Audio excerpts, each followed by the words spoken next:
बिस्मिल्लाहिर्रहमानिर्रहीम। अस्सलाम वालेकुम students, welcome to PTB learning hub. आज 8 क्लास के स्टूडेंट्स के लिए हमारा टॉपिक है working model of nervous system, कि नर्वस सिस्टम किस तरह से फंक्शन करेगा। तो स्टूडेंट्स, नर्वस सिस्टम की हमने लास्ट जो हमारी वीडियो थी उसमें हमने अच्छी तरह से एक्सप्लेन किया था क्या होता है nervous system, central nervous system क्या होता है एंड पेरिफेरल नर्वस सिस्टम क्या होता है।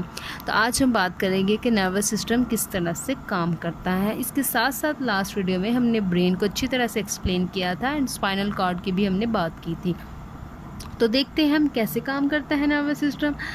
तो स्टूडेंट, नर्वस सिस्टम की फंक्शनिंग से पहले हम बात करते हैं 3 इंपॉर्टेंट डेफिनेशंस की, जो कि हमें नर्वस सिस्टम की फंक्शनिंग को समझने के लिए इन डेफिनेशंस के कॉन्सेप्ट क्लियर होना ज़रूरी है। तो चलिए हम बात करते हैं पहले है हमारे पास स्टिमुलाई।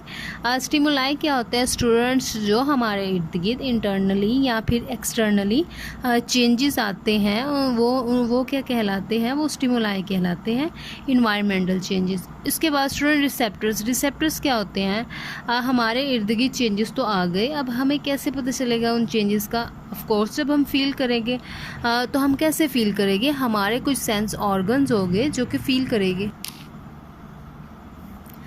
रिसेप्टर स्टूडेंट्स हमारे वो सेंस ऑर्गन्स होते हैं जो हमारे इर्द गिर्द मौजूद चेंजेस को फील करते हैं। वो हमारे सेंस ऑर्गन्स कौन से होते हैं? Eyes, years, tongue and so on. इसके बाद हम बात करते हैं इफ़ेक्टर्स की। जब हमारे सेंस ऑर्गन्स ने रिस्पॉन्स को फील किया है तो उसके बाद ऑफ कोर्स हमारी बॉडी ने रिस्पॉन्स भी पैदा करना है। तो हमारी बॉडी के वो ऑर्गन्स या पार्ट्स जो कि रिस्पॉन्स पैदा करते हैं उस स्टिमुलाई के अगेंस्ट, उन चेंजेस के अगेंस्ट रिस्पॉन्स पैदा करते हैं, वो मसल्स और ग्लैंड्स होते हैं।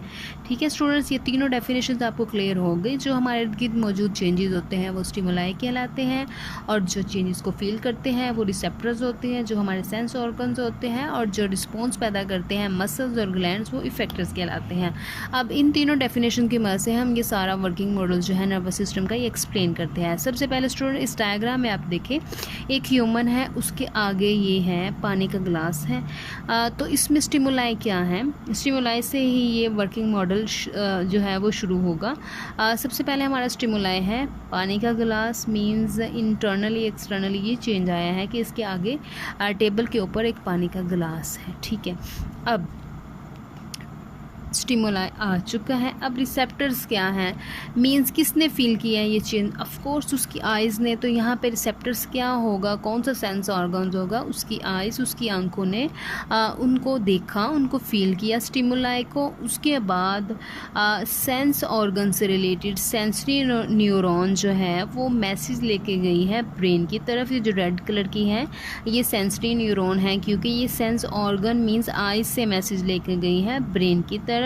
अब वहाँ पे ब्रेन क्या करेगा? उस मैसेज की प्रोसेसिंग करेगा कि इसकी आंखों ने एक पानी का ग्लास देखा है, ये चेंज है, अब इसको क्या रिस्पॉन्स देना है।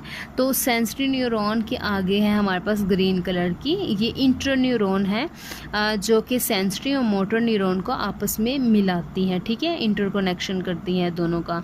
तो ब्रेन ने जो रिस्पॉन्स दिया है, मीन्स जो मैसेज का जो है उसने रिस्पॉन्स दिया है वो मोटर न्यूरॉन को देगा। मोटर न्यूरॉन क्या करेगी? Central nervous system means brain से वो रिस्पॉन्स लेके, उस मैसेज का रिप्लाई लेके वो आएगी उनकी तरफ जिन्होंने रिस्पॉन्स पैदा करना है, मींस आगे से रिएक्शन करना है, वो इफेक्टर्स हैं। तो मोटर न्यूरॉन ने आके मसल्स और ग्लैंड्स को रिस्पॉन्स दिया है, उनको ब्रेन का रिप्लाई दिया है कि आपने ये काम करना है। तो वो क्या करेंगे? हमारे बाजू के अंदर जो मौजूद मसल्स और ग्लैंड्स हैं वो पानी के ग्लास को पकड़ लेंगे। तो आप बहुत ही स्टूडेंट्स देख रहे कि ये जो है 1 सेकंड के बाद है कि हमारी आंखों के आगे पानी का ग्लास आता है, हम ऑफ कोर्स हमने पकड़ना ही होता है, लेकिन किस प्रोसेस से ये सारा हो रहा होता है वो हमने आज एक्सप्लेन किया है इस तरह से। तो नेक्स्ट हमारे पास है एक्शन किस तरह के होंगे। जाहिर है जो रिसेप्टर्स ने या इफेक्टर्स ने एक्शन करना है वो किस तरह से होंगे। वॉलंटरी एक्शंस भी हो सकते हैं, वो इनवॉलंटरी एक्शन भी हो सकते हैं। नेक्स्ट अब हम उनको एक्सप्लेन करते हैं। नेक्स्ट स्टूडेंट्स हमारे पास है voluntary actions and involuntary actions. ये दो टाइप के एक्शंस हैं। ये जो वॉलंटरी एक्शंस हैं वो कौन से एक्शंस होते हैं? कॉन्शियस कंट्रोल मींस जो हमारे शऊर में होते हैं, जिनमें हमारे थिंकिंग प्रोसेस की इन्वॉल्वमेंट होते हैं, जो काम हम सोच समझ कर करते हैं और जिनको हम कंट्रोल भी कर सकते हैं। First of all speaking, for example अभी मैं आपसे बात कर रही हूँ तो अभी मैं स्टॉप कर जाऊँगी, कर सकती हूँ। उसके बाद ईटिंग, हम अपनी मर्ज़ी से खाते हैं और अपनी मर्ज़ी से हम छोड़ते हैं। वॉकिंग, रीडिंग एंड क्लैपिंग, ये सारे वो एक्शंस हैं जो कि हमारे शऊर में होते हैं और उनको हम कंट्रोल भी कर सकते हैं, वॉलंटरी एक्शंस कहलाते हैं। उसके बाद सेकंड में है इनवॉलंटरी एक्शन स्टूडेंट, जो हम अनकॉन्शियसली करते हैं, जो हमारे कॉन्शियस कंट्रोल में नहीं होते, जिनमें हमारे सोचने समझने की जो है ना कोई भी इन्वॉल्वमेंट नहीं होती। हार्ट बीट, इसमें हमारा कोई कंट्रोल नहीं होता, इस पर अल्लाह ताला की मर्ज़ी होती है। Breathing same as to heart beat, blinking of eyes, जब आंखें झपकती हैं। मूवमेंट ऑफ स्मॉल इंटेस्टाइन, हम खाना खा लेते हैं उसके बाद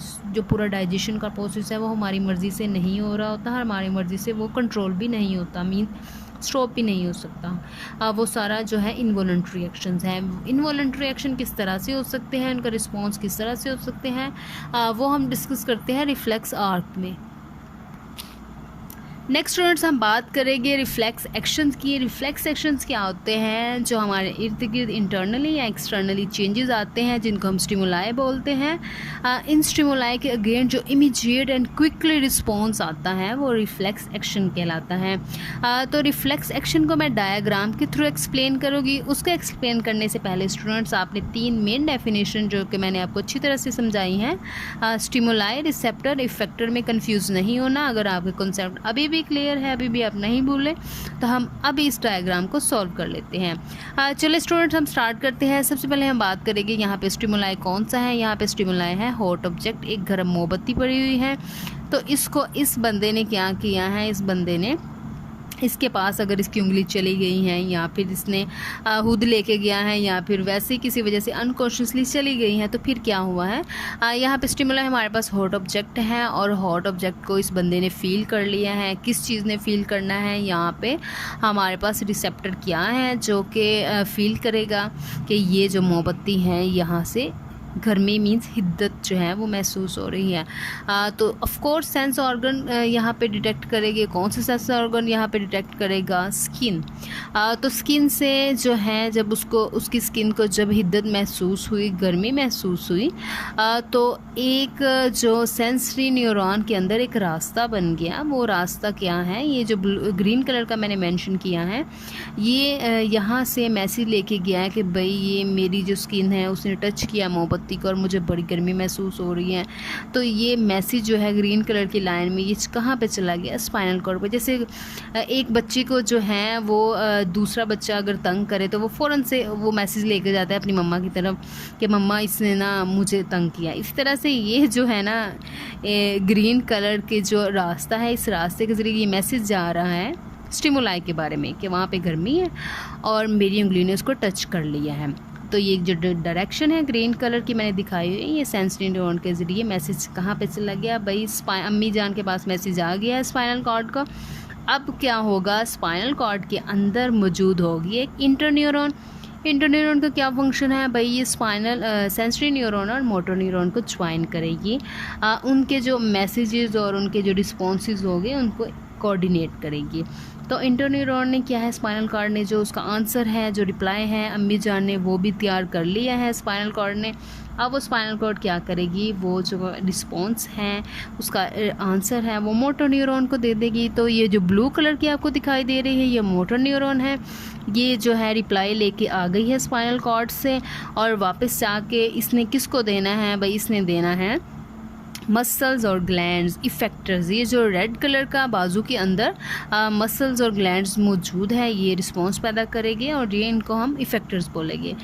इनको क्या मैसेज किया है? ब्लू कलर की लाइन में इनको मैसेज किया है कि भाई अगर तुम्हें वहाँ पे गर्मी महसूस हो रही है तो तुम अपना हाथ पीछे कर लो, या अगर तुमने वाकई उसको टच कर लिया है, तुम्हें वाकई वहाँ पे तकलीफ़ हुई तो फ़ौरन से अपनी उंगली जो है वो पीछे कर लो। तो फ़ौरन से इफेक्टर्स ने रिस्पॉन्स पैदा किया और उसने अपना हाथ पीछे कर लिया। तो स्टूडेंट ये जो पूरा रास्ता है जिसमें हमारे पास कौन कौन से पार्ट या ऑर्गन्स आ जाते हैं, सबसे पहले हमारे पास आ जाता है स्टिमुलाई, उसके बाद हमारे पास आ जाता है receptor, sensory neuron, interneuron, motor neuron and effectors, ये सारा हमारे पास कहलाता है रिफ्लेक्स के जो एक रास्ता है। स्टूडेंट्स, ये था हमारा आज का टॉपिक। मुझे उम्मीद है आपको अच्छी तरह से समझ आया होगा और कमेंट सेक्शन में आपने ज़रूर बताना है। कमेंट्स आजकल मुझे बहुत कम मिल रहे हैं, आप बस मेरी वीडियो को जो है वो देख लेते हैं तो कमेंट करना भूल जाते हैं। कमेंट में ज़रूर बताइए समझ आई है तब भी, नहीं आई तब भी। तो हाजिर होते हैं नेक्स्ट वीडियो के साथ। और जिन व्यूवर्स ने, जो व्यूवर्स नहीं हैं अभी तक मेरे चैनल को सब्सक्राइब नहीं किया, वो मेरे चैनल को सब्सक्राइब कर लें एंड बेल आइकन को प्रेस कर लें। ढेर सारी दुआओं और नेक तमन्नाओं के साथ अल्लाह हाफिज़।